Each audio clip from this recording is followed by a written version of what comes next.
My name is Chris Jordan. I'm a luxury real estate agent here in New York City, and I help buyers navigate the luxury market in Manhattan and Brooklyn. One of the biggest mistakes I see buyers make is focusing on what they can spend instead of what they'll have after closing. In this video, I'm going to break down what is post-closing liquidity, how it can hurt a deal, and how to position yourself correctly. First thing first, let's talk what is post-closing liquidity. Post-closing liquidity is liquid assets you have after closing. So think cash, savings, brokerage. Now, what don't count as post-closing liquidity? Something I see often is the net worth trap. So what's the net worth trap? The net worth trap is a lot of buyers thinking illiquid assets count as post-closing liquidity. So that could be real estate, private equity. The question sellers or board is asking is, if anything changes, can you still afford this apartment?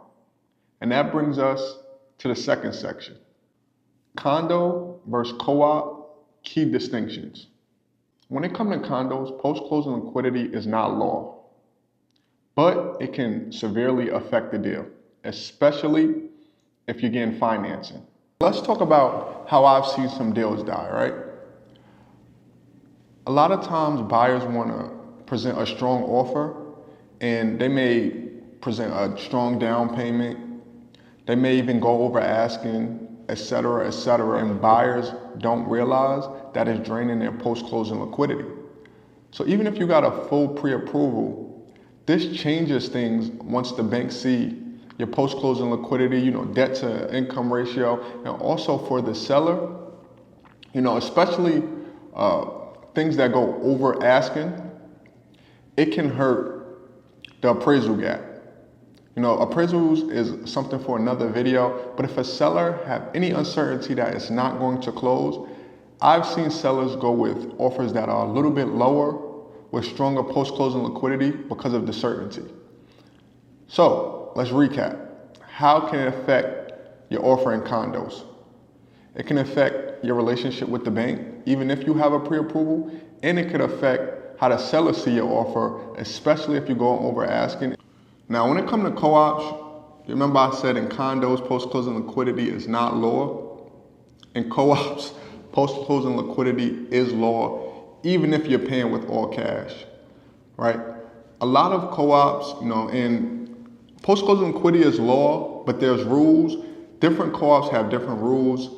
I always say a strong reference is 24 months of post-closing liquidity.